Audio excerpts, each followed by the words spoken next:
Alright, so I've got the YouTube picker out. I've entered the YouTube address for the video. I'm filtering out duplicate users and blacklisters, and I think I'm doing it okay here, and I'm going to hit start.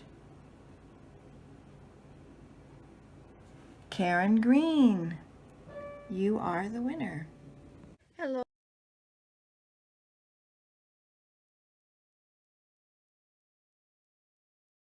Hello and welcome back to my craft room.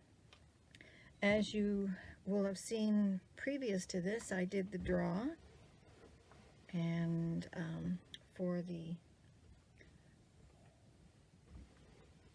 pieces of ephemera that I made.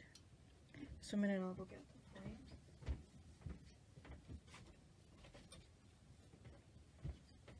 you. So this package of, I'm sorry for the lighting, I'm not working where I normally do. This package of ephemera will be going out to Karen Green. And what I'm doing today, and I'll take you along for as long as I'm doing it, is I'm going through all of my fabric from the thrift store and ironing it and trying to put it into some logical fashion.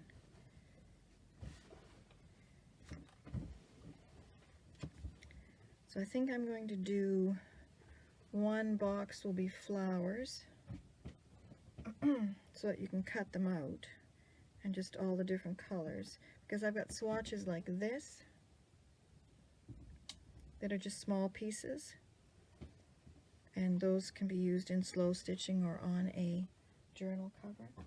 And then one section's going to be woodland creatures or animals, I think. And again, I use them. So here is a whole bunch of fabric that I cut out for making masks, and I'm not going to use it, but it's nice fabric, and I will continue to hang on to it and see where I can use it. It's vintage.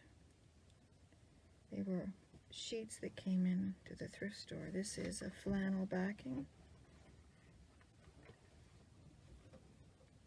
I'm just going to set them up there and use them. So aside from the world coping with the pandemic, the cost of shipping anything anywhere has tripled. So lots of the people that I send Happy Mail to, and they've just it's just gone up. I guess they don't need us sending stuff out when there's so many people sick, I guess. So I'm going to continue to send Happy Mail to my niece, my great niece and nephew. And then I will hold off on the rest, I think, until after or when the world calms down a little bit.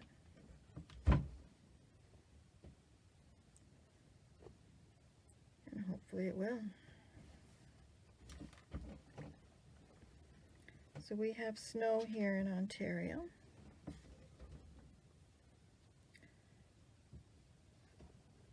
And ice. There was an ice storm last night. My son dropped over for a little bit, which was very nice. He, see, a piece of fabric like this is going to go in orange. He is a Rotarian, and they were having their bingo, and I guess it's always been on the television, like they televise it, so. But there was some time between when he got off work and when the bingo was going to be, and rather than go home in an ice storm, he decided to stop by and visit his mom and dad, and was that ever nice? We really appreciated that.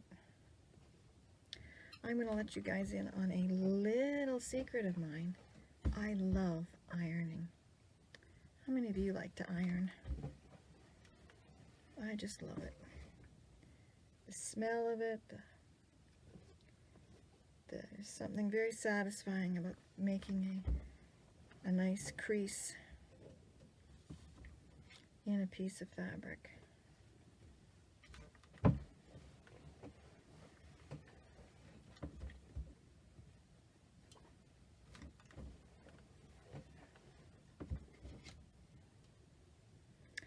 For New Year's, I don't make New Year's resolutions, but I do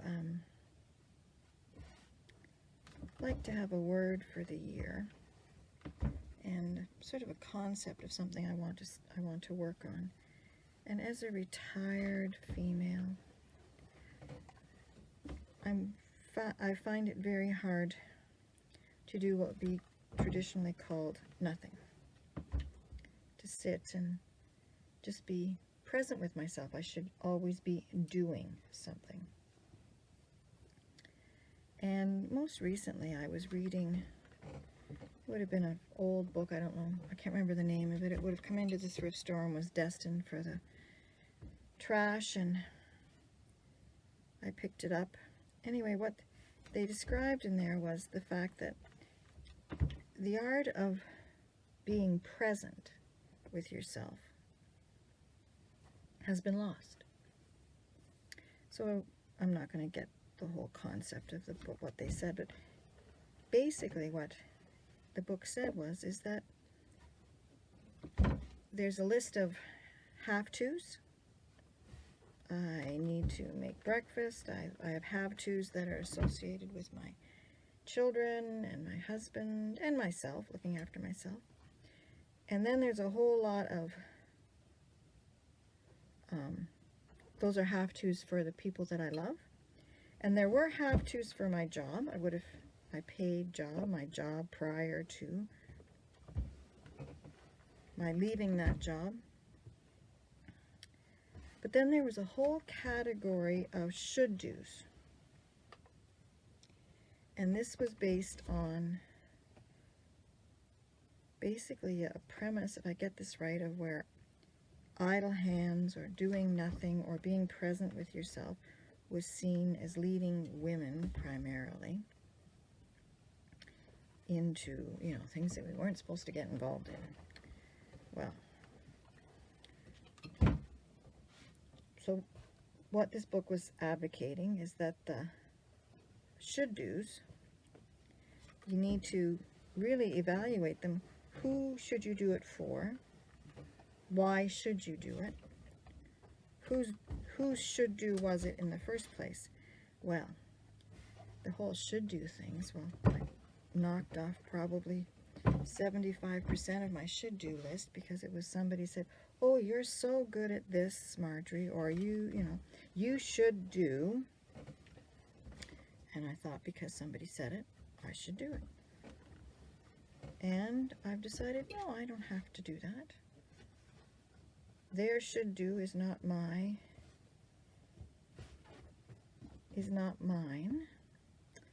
And then should do's of things that I thought I'd like to do. And I thought I should do them because they were, I don't know, trendy at the time, I guess.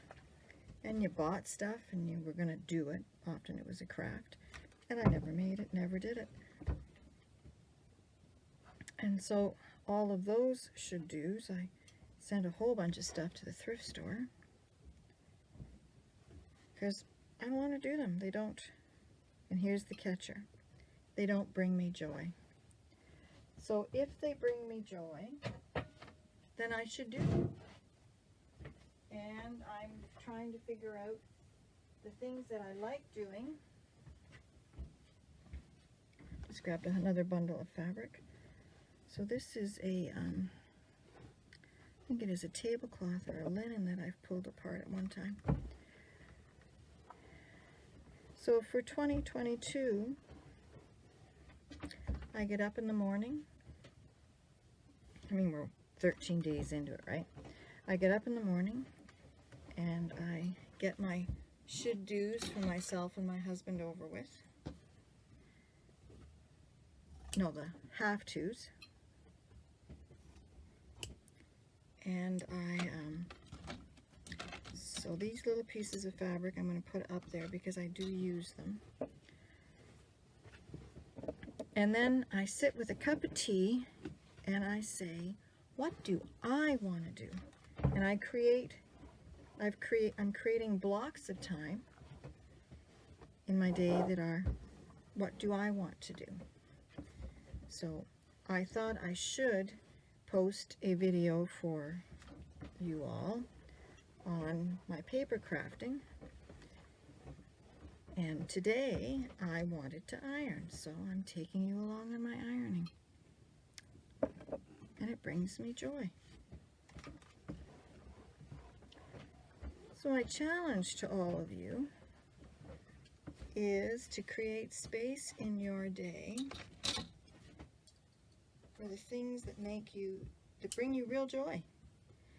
Sometimes that's sitting and just having a coffee, taking a bath at 10 in the morning, calling a girlfriend up, staying in bed because there's no have-tos,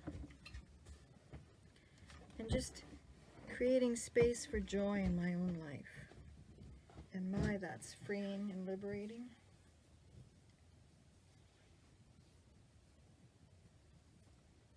I am privileged to be in a situation where retiring and having to work and generate secondary income is not something I have to do. So I can do leisure. Oh, these are nice. I bought those back in the 70s, I think. So that would be vintage. This would be vintage fabric now. Wow. Those are nice. So I'm going to put these with the flower section. They would make nice covers on a gardening journal.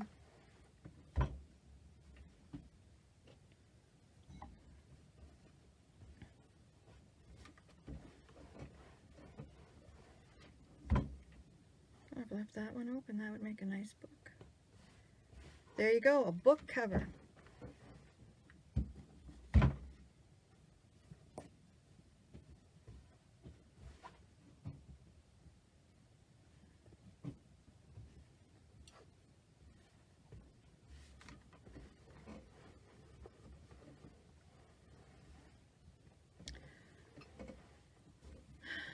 And I'm trying to read. I enjoy reading, so making space in my day to read when I want to read, not when... I guess I'm trying to find out when is the best time for me to read. This is I think a linen as well. Nice navy.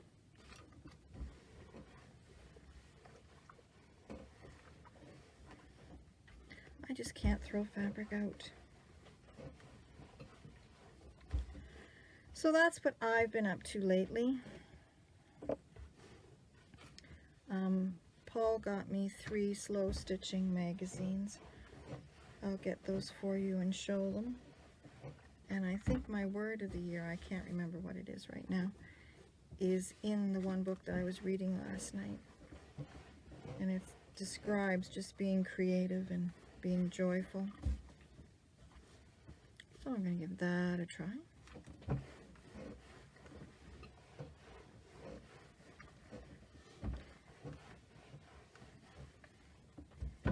Getting my fabric all organized. So in 2022, I want to make myself a crazy quilt, raw-edged skirt. Don't know how it's going to turn out, but I'm going to do that. So that's navy. And then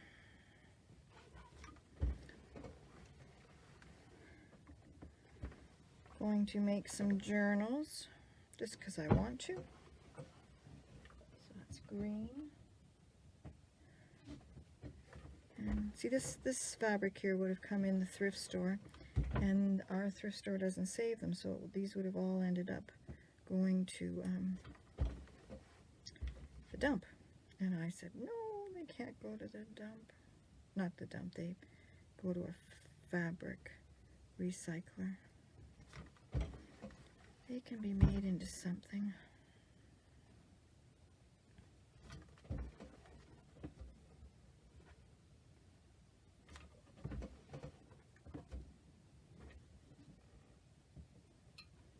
And what's here?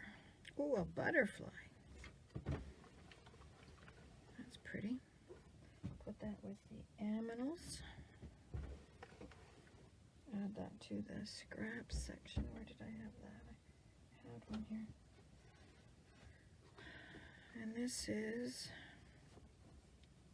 where did this fabric come from? I think I just picked this up at the Mill Ends because I like the fabric.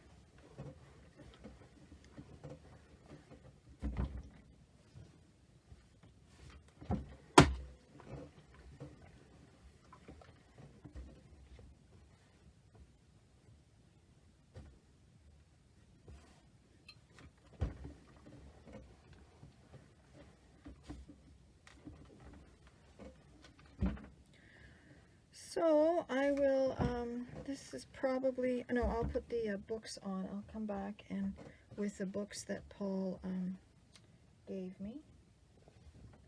And this is some of Tim Holtz's fabric that I bought down in the States a while back. Does anybody have a lead on fabric that has like a script on it? I'd like to get some of that to use in junk journals.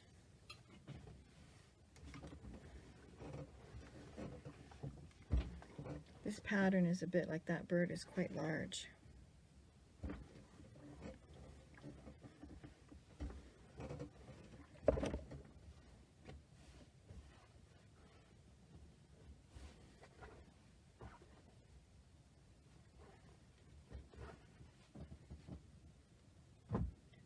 So I will be back in a bit with the books that I got for Christmas, and then we'll call this Sit, Chat, and Craft a day. So here are the books that I got for Christmas. A to Z embroidery stitches. This is a Search Press classic. I've used it quite a bit. It has a number of interesting stitches in it, and I do love embroidery. So that was the first one. The second one is Textiles Transformed by Matti Patullo. And this is, I just love looking through this one. Just love it. And then the last one is Stitched Memories, Telling a Story Through Cloth and Thread by Tilly Rose. And this is where my word for the year is coming. In this book, she uses the word Meraki, M-E-R-A-K-I, pouring yourself wholeheartedly into something and doing it with soul, creativity, and passion. And I'm going to have that be my word. It's a Greek word. That's going to be my word for 2022. Thank you so much for coming along in this Sit, Chat, and Craft.